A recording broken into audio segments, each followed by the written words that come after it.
Hello, what's up, weirdos? How are you doing? Happy Tuesday. I am here. I just got out of my class for tonight. I have my gin and tonic, and I'm ready to talk some spooky stuff. All right. Let's see who's in the chat. I see you guys are already talking. Mark is here first, and I do want to go ahead and tell everyone it is Mark's birthday today, and also my brother's birthday, by the way. So happy birthday, Mark. I am so happy you're a part of Horror Movie Club. You're here every week. You are amazing. So please, everyone, wish Mark a happy birthday in the chat. We also have Dale here. We have Troy. Hello. Welcome to both of you. I'm so glad that you're here. Let's see. We have Tom in the chat, Stacy, Martin, Larry, Steven. So glad you're all here. By the way, for a little update on the I'll say troll situation on my channel. I've had a few trolls in some recent Horror Movie Club streams. So I have made Martin a moderator of this. So if anyone says anything rude, Martin's going to be on ya. Going to be on ya. And it's really none of you guys, to be perfectly honest with you. It's always like some random, random person that's never been here before. My little horror family here are all like truly the nicest people in the world. So cheers to that. I feel like a new sense of relief. And I might also add a couple other moderators. Martin's here every week, but you never know. You might be busy some weeks. So I might add a couple more as the weeks go on. But yeah, thank you for doing that. I really, really appreciate it. All right. So let's go ahead and start talking about what we watched this week. Yeah, he's got a wrench and he's not afraid to use it. Yeah, what did everybody watch this week? What are you wanting to recommend to the group? Me? This is a little embarrassing. I started rewatching Vampire Diaries. Is it a great show? I don't care. It is addicting. I think at some point I may have even stopped watching. I can't even remember. But I just turned it on one day just for something like some background noise. I couldn't watch Gilmore Girls again. And so I started watching Vampire Diaries and I was like, this is like perfect background. Like there's always something exciting happening if you want to watch. If you don't want to watch, it's kind of okay. But that's been a funny, enjoyable thing for me. Hello, also we have Night Watch in here and Jade and Mud Nelson. Thank you so much for coming to the live stream. I appreciate it. Glad you're here. And yes, we can have weirdos here. We can have goblins. We can have all of that, but just no trolls. So what else did I watch? I think I already mentioned this last week, maybe, that I had started watching Behind Her Eyes on Netflix, which is like being very heavily promoted on Netflix right now. I think it's like in the top 10 of whatever.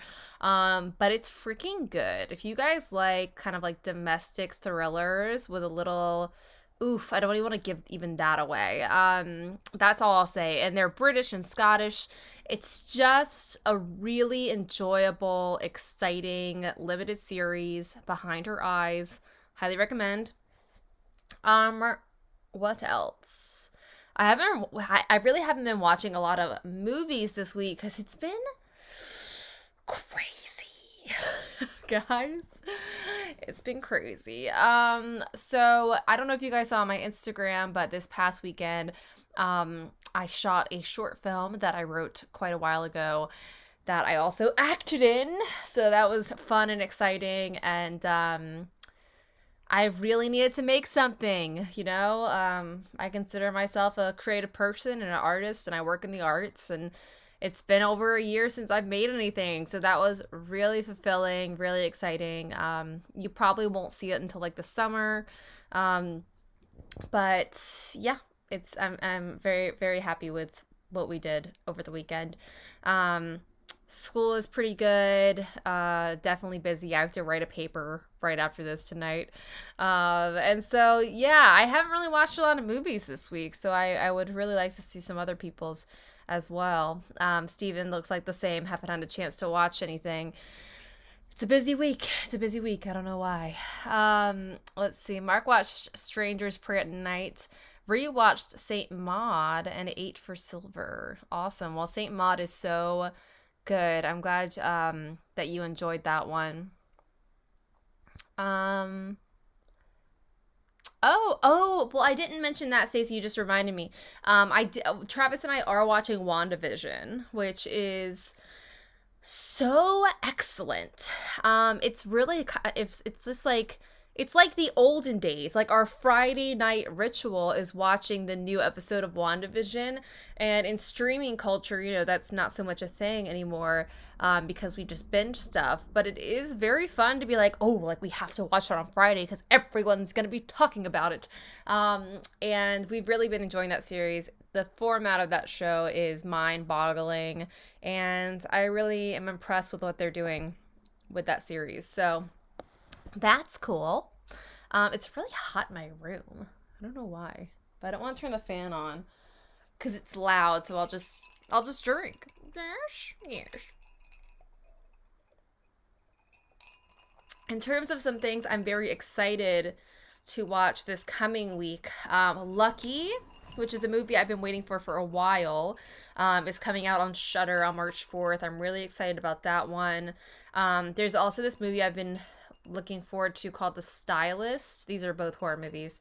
And that, I believe, is on the Arrow streaming service, which I haven't looked into. Let me know if anyone has looked into the Arrow streaming service. I'm assuming it's a lot of horror stuff. But I just want to know if you think it's worth it or not. Like, I feel like at this point I have too many streaming services. Like, I already have Netflix, Hulu, Disney Plus. Like, they start to rack up, you know what I'm saying? And so I don't really feel like I should add another one. I have Shudder. So I probably won't add another one, but I really want to see The Stylist. So maybe I'll do a little free trial or something like that. I don't know. And what else? I felt like there was something else I was looking forward to. Those are kind of guys, I still haven't watched Willy's Wonderland. I'm just gonna watch it by myself this weekend. Travis, he's not actually that interested, so I keep waiting on him to watch it, and I realize that he probably actually doesn't care that much, so I'm just gonna go ahead and watch it by myself, because we just haven't had time. Mostly it's me, like, I don't really have time. So yeah. Yes, Night Watch, I know what you mean. Like, it's like, should I start just downsizing my streaming services? But at the same time, there are certain things that I watch on all of them. So it's like, I am lucky in some ways because we are like on, let's see, we're on like Travis's mom's Disney Plus and on my parents' Hulu.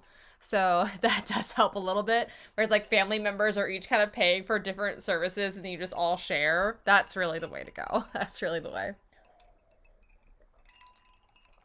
Hello, Kyle. Thank you so much for coming. Also, we have Tracy.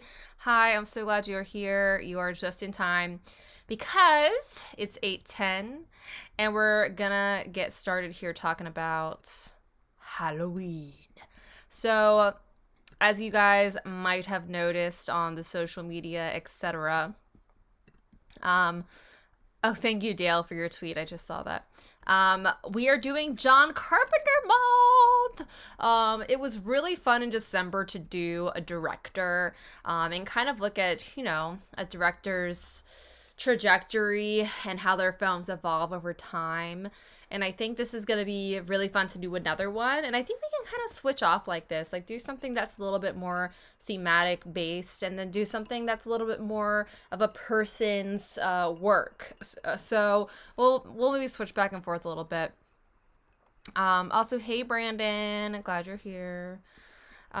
So this is gonna be really fun. So the voting for this month, it came out much later than I intended, but it is in the description box of this video. So you will have until the end of this stream, around a few minutes before 9 o'clock, I will announce what we're going to be watching the rest of the month. So make sure you vote. It's also a long month this month, or like there's a lot of Tuesdays. So we're actually going to, including today, we're going to be watching 5 films. So I think that's really, really exciting.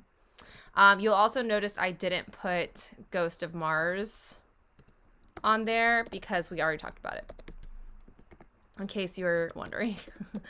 Boop boop ba doop. All right, let's just dive in. I feel like Halloween, you know, on some levels is a movie that has been talked to death, right? Like, not even just on YouTube, but just in general. Everybody's talked about it. Like, how many more things can there be? I don't know. But we're going to talk about it and get in today because it did some really important stuff for the genre that we know and love. So, my favorite thing about the movie, kind of in a very general sense, is the fact that it was made by a bunch of kids. You know what I mean? Like, young 20-something-year-olds trying to make their art, do their thing, working on a relatively low budget. I mean, a very low budget. You know, it was like $300,000, and for movies, you know, that's pretty low.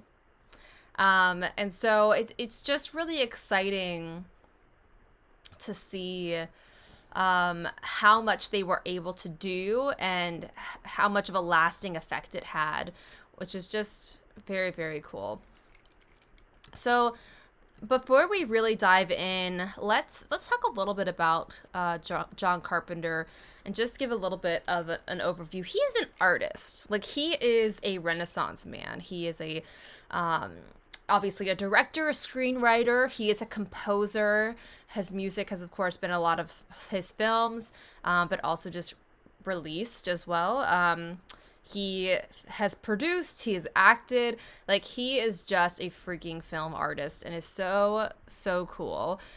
He got his start. He was actually born in New York. And as a kid, he was really into the classic 50s low-budget horror films.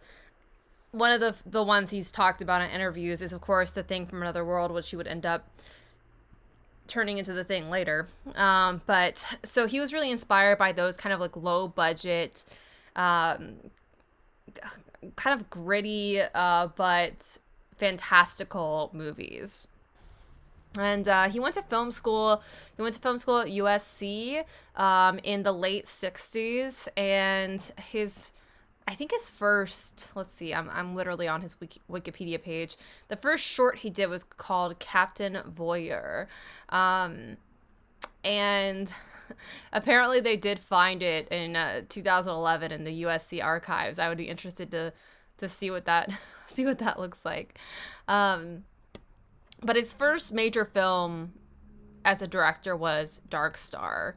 And I can't remember why, but I feel like at some point we talked about this movie. We didn't cover it on the channel or anything like that, but I think it came up in a conversation once. This was co-written with Dan O'Bannon, and what did pretty well for a movie, once again, with like basically no budget. It was his feature directorial debut and also O'Bannon's debut.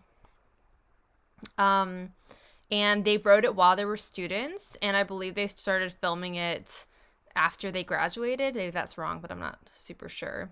And and yeah, and so that was kind of his first thing. And that was, what year was that? That was 1974. And this, and this is kind of the way this film is famous is because George Lucas saw it, and then George Lucas hired O'Bannon to work on Star Wars. And because of this movie, Carpenter became kind of a big deal in the indie scene because of his ability to really make a budget stretch and make some cool movies with not very much money. Let's see, next one, 1976, he made a movie called Assault on Precinct 13. which, to be perfectly honest with you, I've never seen, but I know people watch it. It's like an action movie. I'm not a huge fan of action movies. Not that I don't like them, but I never like think to grab an action movie. I really don't know why. It's just not really my thing. Ooh, okay, sorry, I'm coming back into the chat because I see more has happened in here. Okay, Johnny, hello, glad you're here. Yes, there is 2021. Yes, we're gonna get a lot more, and 2022, a lot more of these horror remakes that we're excited about and sequels. Ghost of Mars, Martin, I can't agree with you. I thought it was terrible, but that's okay. That's okay. And Lauren's in the chat. She texted me that she was gonna be here, so that's very, very nice. Glad you're here.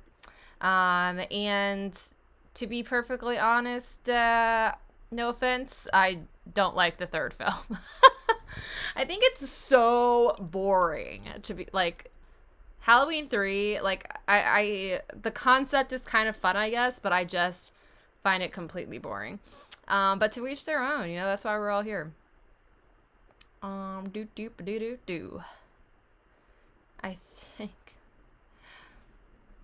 Wow, Tracy came in with a hot take. I think they should fill a Shatner mask with cocaine and put it on a really psycho actor and then film a reboot with Nick Cage. That is a bold, bold statement. Fun. Let's all picture that in our head. I don't think Nick Cage needs any cocaine to act super freaking crazy. That's why I want to watch Willy's Wonderland. All right.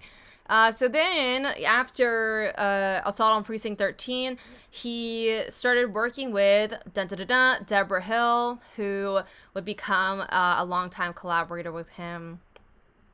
And this Deborah Hill is very cool. I was watching some, because obviously it's like John Carpenter's Halloween, but I was watching some interviews with Deborah Hill to just listen to her contributions to the movie, and she actually grew up babysitting a lot, and so she had a lot of stories about like times she was like freaked out or whatever. And I remember that too, like, because obviously this movie was originally called the Babysitter, something like that.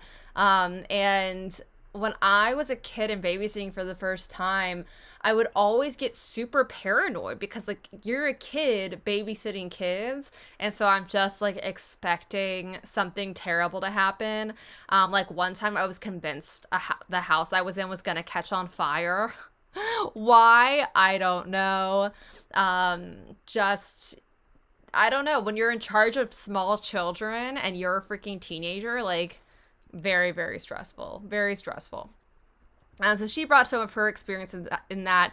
And in the screenplay, she wrote a lot of the teenager stuff, right? The Jamie Lee Curtis, the teenage banter, the teenage girl stuff. And then John Carpenter came in and wrote more about Loomis and the darkness and the evil of Michael Myers and stuff like that. And I think those two things together worked so well. And then we have what became not the very first slasher, which is a misconception, but the movie that put slashers on the map and made this subgenre so freaking huge in the following years and still today. So let's talk about a few things that they really perfected in this movie that we still see in slashers today. And guys, in the chat, probably I will assume you guys know more about Halloween than I do.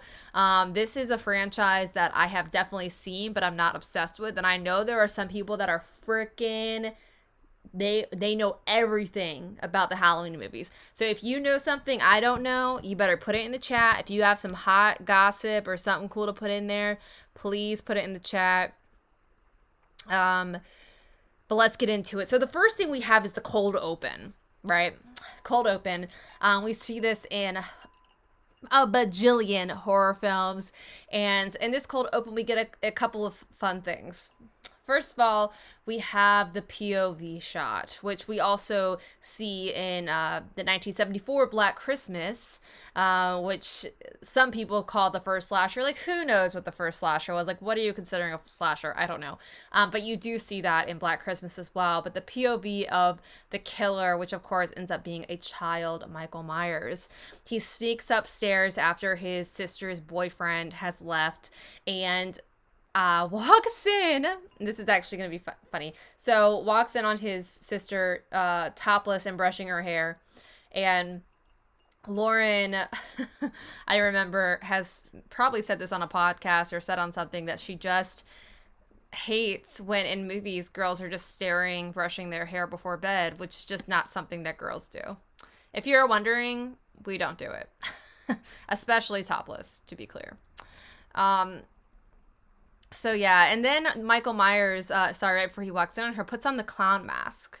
And that's really, really fun. And something I was researching today is that the Steadicam had just kind of come out on the film scene. And so the reason they were able to achieve those POV shots so well is because of that Steadicam technology that had come out, which makes it look so good. And then when they put the mask over it, it's like, oh, it's so spooky and so good.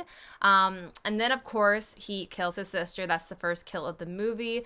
We don't know why he does it. And this is sort of the thing that comes up through all the movies. Like, why does Michael Myers do the things he does? Is he just a psychopath? Is he supernatural? Is he the definition of evil? Like, what's going on there? Clearly, it started when he was a kid. So what is it? And this is something that used to bother me about the Halloween movies, where I was just like, what are you? Like, the shape, like, what are you? Who are you? Like, why are you the way you are? Are you a serial killer? Are you a supernatural being? Why don't you die? Like, other than the fact of sequels, like, what is it? And I don't know. I still don't know. But now, as an adult, I kind of like the ambiguity of it, whereas it used to really bug me. This is great. So Tom in here says that's Deborah Hill's hands that grabs the knife in the opening. That's true. That's so cool. Yeah, Deborah Hill killing her own cast. It's very funny. Let's see. Watch This Now. Hello, I'm glad you're here. Said, I just watched What Have You Done to Solange, which utilized the killer's POV in the early 70s. I've never seen that, but that's very, very cool. Okay. All right. So that's kind of the first thing we have. The next thing we have is the introduction of the final girl character. They hired Jamie Lee Curtis. I think when they hired her, she was at Universal under a contract. She hadn't done really much. She was like on one TV show of a few episodes. Like she really hadn't done a lot of acting. But of course, her mother is one of the most famous scream queens of all time. She is Janet Leigh, the star of Psycho. And so I think I can't remember. I don't know if Jamie Lee Curtis was their first choice. Like, I honestly don't remember. But they loved the idea of having Janet Leigh's daughter in it. And also, there are other things in this movie that are inspired by Psycho, such as Loomis. Loomis is a character. Sam Loomis is a character in Psycho. It's Janet Leigh's lover. And John Carpenter was just very inspired by Psycho and kind of, I think, wanted to kind of make the next big horror movie. And turns out, yeah, he did. Okay, so the final girl. So we have some clear final girl tropes here. One, we have the bookish, virgin, conservatively dressed character that we will see over and over again as the final girl, who will at some point in the movie face off with the monster head on and defeat him. So we see that with Jamie Lee Curtis, her two friends, PJ Souls and I can't remember the other actress's name right now, but they are coming out of they're in high school, her friends are very sexually active. They like to party. And she's like, no, I have books. Like, I have to read. I don't need a boyfriend. Like, who needs it? And they're always, like, basically kind of telling her she needs to get laid. And trying to, like, fight against, like, this virgin character. And she's like, nah, I got babysitting to do. Blah, blah, blah. So once again, we see that trope a lot in future movies. That's a great point. Watch this now. She does smoke the joint in the car, which is, yeah, I guess that is true. Like, she does do, like, little things that are bad, but I think it's, like, the virgin thing that really carries on through all these movies with Final Girls. Martin says, Curtis as Lori is by far my favorite part of the film. I identify with her as an awkward, introverted teen. And yes, and she has an understated level of sassiness. Yeah, she really does have... It's so funny because I can never see Jamie Lee Curtis as a teenager. I said this in my video last week. She just has always looked like an adult to me. Even in this movie, like, I just don't see that she's a teenager. I think she was, like, 20 years old when they shot this. I just can't see it. I don't know why. But she does have an awkwardness and, like, an introvertedness. And the way, even, like, her knees and her, like, body are kind of, like, always like this, like, holding books and, like, a little bit internalized. Which I think works really great for her character because it's like, oh, that's the character you wouldn't expect to survive, especially if you're watching this movie for the first time. Like, PJ Souls, you're like, oh, she could probably fight somebody. Turns out, not so well. Unfortunately for her. Let's see. Okay. So that's kind of the next thing. And then we have the masked killer. Okay, so Michael Myers, once he escapes from his mental institution, which I forgot how good that short scene is when Loomis and that nurse drive up to the institution because they're going to be transferring Michael from there to, like, another hospital or something like that. And when they get there, you just see these people kind of wandering around the property with in white clothing. And you can automatically kind of see that they're patients. And there is something so spooky about that. It's like, oh, the patients are out. Something is very wrong here in the middle of the night. It's like it already gives you this, like, very eerie feeling. And that scene, I think, like, is so casual but works so well. And then when they find he's escaped, he gets that car. He's out of there. He kills that truck driver. He steals the jumpsuit. He gets the mask, and he creates, in a day, the Michael Myers that you will forever remember and love.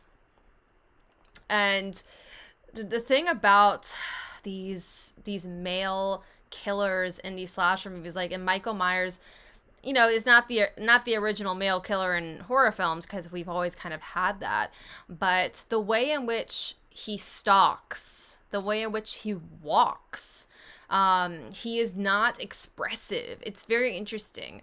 I was watching a video today with I just forgot that guy's name.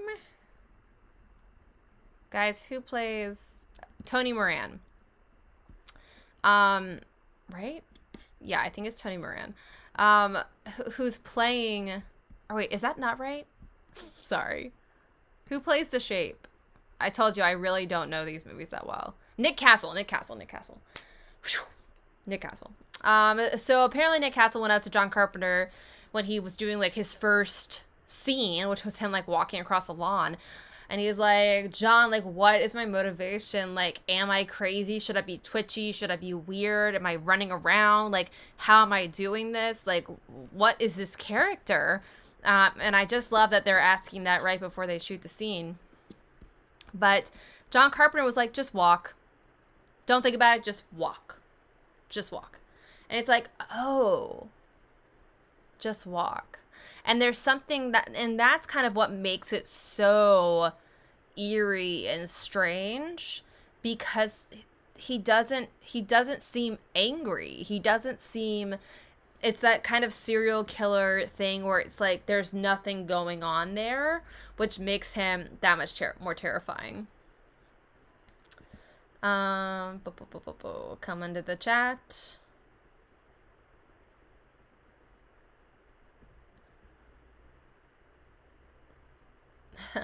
Brandon just said, looking at photos of teens from older generations, they look older.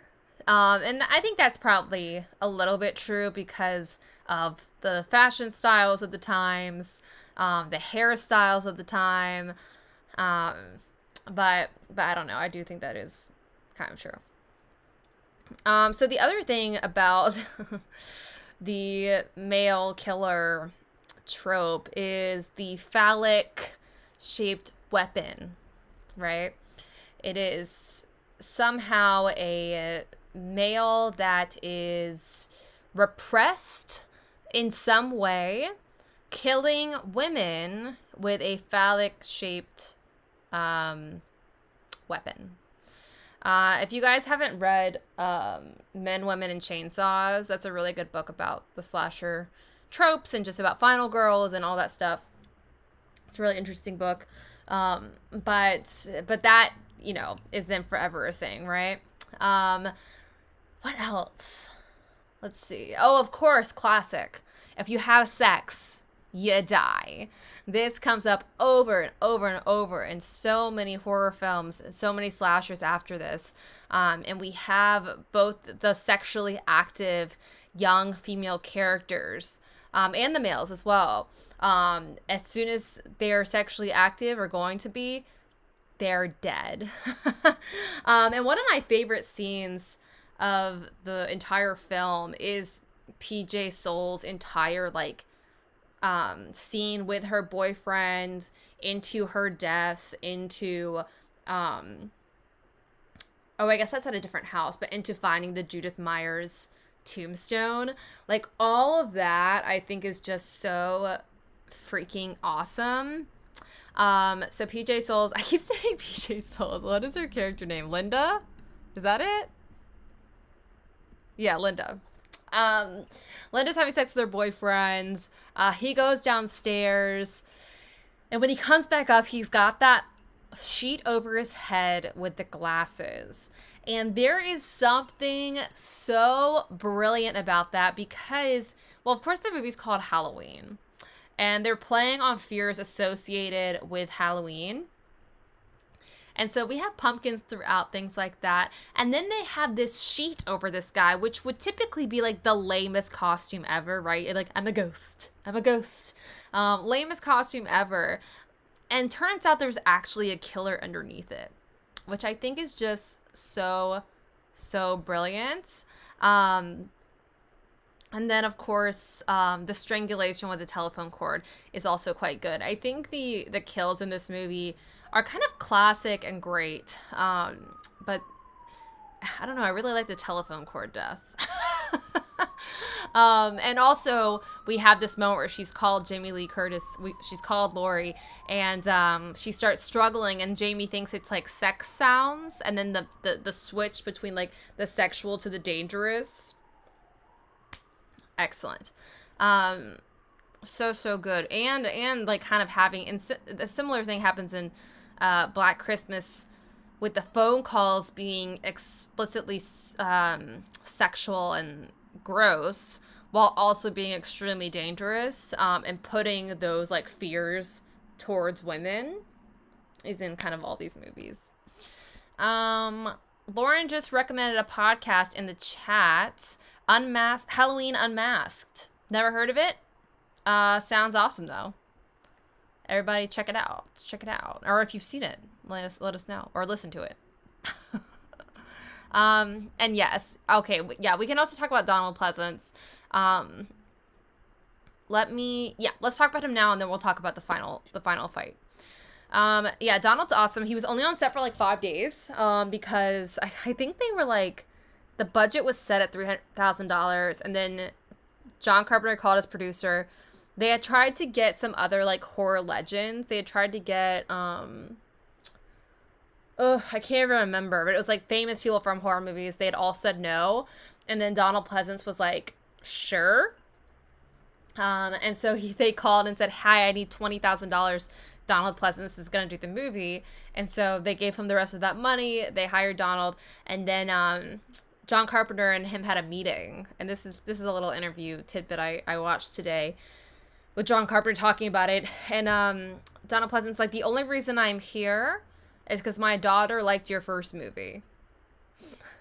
And it's like, and John Carpenter was like, okay. And he was like, you tell me why I'm here. And he said that the reason Donald asked those questions is because he wanted to know how badly they wanted to make this movie. And of course, John Carpenter is like super freaking passionate about making this thing.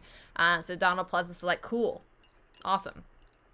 And yeah, and it's just something else that was in that particular interview that I hadn't really thought about is, as I mentioned at the beginning, these are really young people making this movie, a bunch of like 20-year-olds, and having like this like adult seasoned actor on set who really knows what he's doing, and the rest of them are just kind of like doing their best because they've never really done this before, is also kind of like a funny and fun thing. And same with Jamie Lee Curtis. It was her first film role. Like, it was a lot of people's first on this set.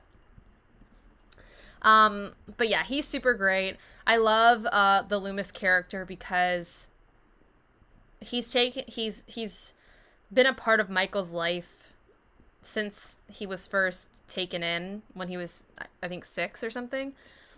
And he's been almost like, he's this weird thing where he's like his doctor, he's prison guard, but also like this weird like fatherly figure going on, and not out of it's out of like fear or something, but there also is this like weird level, I think, like deep underneath of love, that Donald wants to get everyone to be safe, everyone in the town of Haddonfield, but also Michael, maybe. That's just my thought on it. And how Donald plays it, I think. All right. So then the last, and there's, I'm sure, more, and if you have more, please put them in the chat as always. But the last big trip I want to talk about is, of course, the final girl face-off chase scene at the end of the movie, where Michael gets into the house and she's trying all the different exits of the home, can't get out. He's locked her in. She goes upstairs. She gets the kids like in a safe location. She's hiding from him, and then she stabs Michael in the neck with a sewing needle, I believe, or a knitting needle or something like that. And he goes down. And this fake out will come to so many horror movies, right? It's like you think you killed the killer, but they're never dead. The first kill of the killer is never the final kill. They always come back. They always stand back up, whatever it is. And it's so scary. It's so scary that it's just like, that wasn't enough to kill him. That wasn't enough to hurt him. Okay. And then we have more of a chase sequence going down until eventually we have Jamie Lee Curtis hiding in the closet. And then we have the closet door shaking, right? Which is just so good. I don't know if anyone, and this is where I think John Carpenter also plays on like suburban fear and suburban Halloween and things like that, where I don't know about you, but like as a kid, my brothers and I would hide in each other's closets and then jump out and scare each other, or hide under each other's bed and jump out and scare each other. Like that is like kind of a kid culture thing, I feel. It's this really smart thing of having him like shake the closet door and then break in the closet, and then she stabs him with a hanger. And then unfortunately in this one, I don't know if it's unfortunately, but she doesn't destroy him herself. She does her best. She fights back, all of that. And then And then Loomis comes upstairs. She's like, he's in there. He shoots him 5 times. Michael's out the window. And then, of course, we have that final moment of looking out the window and seeing that he's gone. So he has been stabbed in the neck, in the eye, in general, and then shot 5 times. Gone. Gone. And that's where we have this supernatural aspect coming in to Michael Myers that we will see again with Jason and Friday the 13th. Obviously, Freddy Krueger is clearly supernatural. And all the big ones. And I do think it's interesting that even though Michael Myers starts out as like a psychopath serial killer, like kind of like a not a normal person, but not supernatural, and then at the end has to become supernatural in some way or else he couldn't have survived. It's interesting. It's interesting. Yes, Martin, great point. Tommy Doyle, when he hides behind the curtain to scare Lindsay, like, yes, it's like the playfulness. It is the playfulness of how we scare each other for fun, and then them putting those things into a horror movie where those things become real. Super, super fun. Shauna said, I have a phone case with the screen cap of that scene. That is so cool. Send us a picture if you can on like Twitter or something. Well, I guess you'd have to take it off your phone to take the picture, but it might be worth it for us.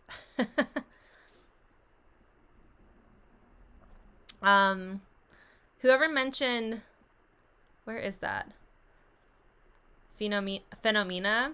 Adrian, yes, that movie is great. I reviewed it for, I think, a Patreon review a while back, but it's on YouTube for everybody. But yes, the Bug movie, Jennifer Connelly, really good, really good. Okay, what else do we want to talk about? So also, did I just say the name wrong? Yeah, Jennifer Connelly. Whew, okay. For a second, I was like, is that the wrong name? Oh my God. How embarrassing. I always assume I'm going to say something wrong on the live stream because, like, my brain is only so big. Okay. I see you in the chat. I see you, travel heavy bro. And I will oblige. Here's Toby. Toby looks like a alcoholic right now. Haggard on the street. Coming out of the bar. Oh, give me another. No, you're cut off. Give me one more. Oh, he's such a good boy. He is such a good boy. Ugh, I love him so much. I could just stare at his face literally all day. I don't know if you guys feel the same, those of you with pets, but like, if I had nothing to do, I could just stare at him all day long. Because he's so magical. Look how magical he is. He's beautiful. Oh, yes, Adrian, I love that you just put this quote in here from the end of the film. Was it the boogeyman? Loomis says, as a matter of fact, it was. And that's the other thing about the kids' playfulness of scares is the use of the term boogeyman in this movie. It's very interesting. Because the boogeyman growing up, and I don't know if you guys feel the same about this, but when I was growing up, the boogeyman there's not a picture of the boogeyman. Do you know what I mean? Like, we know what a ghost looks like. We know what a witch looks like. A mummy. Dracula. Frankenstein. But we don't know what the boogeyman looks like. Because there's never been a huge movie about the boogeyman to like burn that into our brains, like with most of the classic Universal horror films that really gave us our imagery for those monsters. But the boogeyman is an idea almost scarier because we don't know what it is, and the unknown of it is much scarier. We don't really know what he does. We don't know what he looks like. We don't know how he appears or disappears. I guess when I was growing up, it was always like the boogeyman's like under your bed. That's very scary. But it's so interesting to me that we don't have a face to put to the name. That's like the one monster. It's like there's like unknown about it. It almost is like a stand-in term for like scary thing in the night or something. Oh, I love Watch This Now. Just said the boogeyman is a villain we all impose our own fears onto. Hell yeah. I think that's great. Yes, Lauren, this is not straight vodka. It is a gin and tonic, my nightly drink. I ordered a bunch of tonic water off Amazon. And I have a big bottle of gin. So now I can have a little nightly, little sassy drink. Oh, Tracy said there is a Boogeyman trilogy. Interesting. Never heard of it. Never seen it. Night Watch Stone said the movie made the mythology of Myers and the Boogeyman so real and scary. Totally. Oogie Boogie. Yeah, for sure. Oh yeah, and then Lauren said, the guy from Don't Look Under the Bed. That's like my favorite Disney Channel original movie besides Halloween Town. It's so good. It has such legitimate scary imagery in it. It's fabulous. I love that movie. All right, guys. So here we are. About to close out Horror Movie Club. Let's talk about what you guys voted for. Let me go ahead and reload the voting so I can see the winners. I'm so excited because there are definitely some on here I weirdly haven't seen. Not weirdly. I mean, I've only seen so many horror movies. That's just the truth of it. But there was quite a few of the John Carpenters that I've just never watched. So, okay. I assumed this. All right, so I have the results up. In first place, which I was hoping for and assumed, is The Thing. Very nice, very nice. We have to talk about The Thing. Somebody suggested it for... What were we talking about that month? I can't remember, but people were like, why did you not put The Thing on there? And I was like, we already did a John Carpenter month. No, we didn't. Just wrong. So The Thing is in first place. Second place is Christine. That'll be really fun.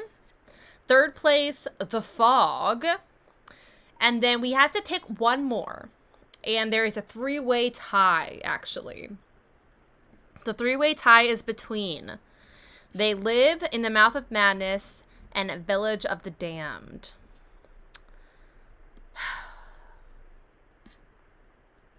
I think... Oof. For me, it's between They Live and In the Mouth of Madness. I don't know which one to pick. Okay. Let's do In the Mouth of Madness. Okay? Let's get some 90s action going on, because then we'll have a good range. Well, not really, I guess. We're mostly looking at kind of John Carpenter's glory years, the early 80s, but then we'll pop in with the mid-90s. That'll be a fun place to go. Oh my gosh. Okay. Well, I made some people happy and maybe a couple people sad, so sorry. Sorry, and you're welcome. Okay, so we're gonna watch these in year order, as has been our new tradition here in Horror Movie Club. So next week we'll be talking about The Fog, then The Thing, then Christine, then In the Mouth of Madness. I think this is gonna be a really freaking good month. I think quite a few of these are on Shudder right now. I'm not sure about all of them. I'd have to look.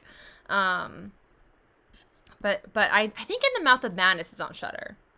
I feel like I just saw that somewhere.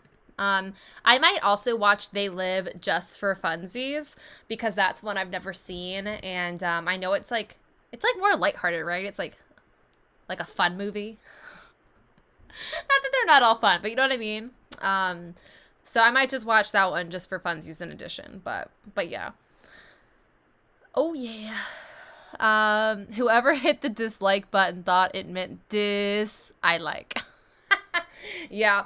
In the last few weeks, I've been getting a lot of thumbs downs in my chat. I don't know who it is. It's just, you know, it is what it is. But they're not commenting anymore in the chat because they know if they put it in the chat, Martin will ban them from being here altogether. So Martin, I'm so proud of us. We put a little bit of fear into the trolls, just enough, but not enough to get rid of the thumbs down. But we try, we do our best. Okay, thank you for the extra thumbs ups, much appreciated. Cool. All right, so that's what our month's gonna look like. It's gonna be really fun. If anyone has any good like John Carpenter documentaries to recommend or things just about his journey as a director, I'll try to look some stuff up too. But feel free to send it my way, so we can watch some of that stuff too, and we can just have like some better information as we talk about these films. But yeah, it's funny that we really are. It's like, what is it? The Fog's like 1980, and then The Thing is 82, and Christine's 83. It's like these hits were like so back to back. It's just freaking wild. Like, ugh, it's gonna be so fun. It's gonna be so fun. Okay, cool. Thank you guys so much. This week was so much better for me because with the trolls not commenting, I just feel super delighted. Mark, Mark, I will go ahead and add you as a moderator as well, because you and Martin are definitely always first in the chat. So I'll add you as well. Thank you. I really appreciate that. Thank you very much. Let's see. They are sad losers. Agreed. Oh, thank you, Jean, and thank you for being in the chat today. So, Jean recommended Body Bags, which is the John Carpenter anthology film. We talked about that whenever we did horror anthologies. I can't remember. Maybe it was September. Oh, maybe it was October. Maybe it was. I don't know. Can't remember. But that one's really, really fun, and John Carpenter is actually in it. Ooh, it's very fun. Good times. Felicia, if you ever want to do a horror movie and have me play opposite, look me up. Thank you very much. Oh, Anonymous Cloud, thank you for being at Horror Movie Club. Much appreciated. And yeah, I think that's pretty much all I have for you guys. This was very fun. I can't wait to spend the rest of this month talking about John Carpenter. And is there any other information? Is there any other thing we need to talk about? Oh, well, this is just a small thing. I don't know if you've noticed. Probably not. It's probably only me that's noticed. I'm putting out slightly less content right now, because school is really crazy. I'm trying to do 2 videos a week still, but it just kind of depends. It just depends on what's possible. Reggaeton remixes thinks Halloween is overrated, and you know what, in some ways I agree in some ways, and it's not overrated, but it's just been talked to death, and I think that is sort of the issue of it. It's like sort of at a certain point you can sort of get tired of hearing about something, because it's been dissected and essays and articles and documentaries, and it's like over and over and over and over again. And for John Carpenter, like, Halloween is that thing, because it's the movie that started it all and really started the slasher genre in Hollywood. And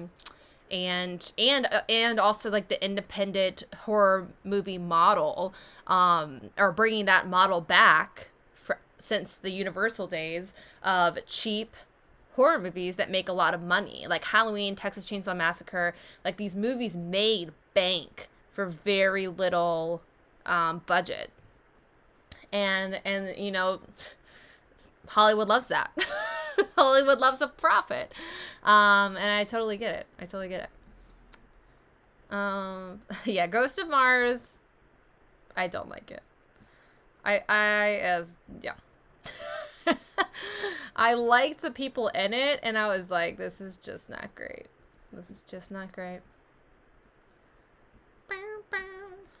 Oh, Martin said there's a good Carpenter doc on YouTube.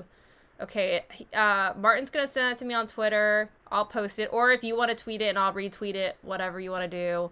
But yeah, that sounds great. If it's on YouTube, I love that because it's free. Coolio. All right, guys. So here I go. I have to go write a paper now. While drinking, because that's how we do it in grad school, is just drunk paper writing. But thank you all so much for being here. I really appreciate it. This was a refreshing one for me. Even with the thumbs downs. I really like that's fine. I'm just so happy to talk to all you guys this week. And this week was honestly like very stressful. I'm very behind on my homework and stuff. But I'm just it's just like I'm so happy to talk to you guys. Talk to my friends. Oh, hi, Angie. Angie, I feel like I haven't talked to you in so long. But I'm so glad you're here. I'm sorry I'm actually closing up now, but I'm happy you're here, and I hope you're doing okay. But good night, everyone. Love you all. Have, what do I say? Have an ice cream. And I'll talk to you guys next week. All right, bye.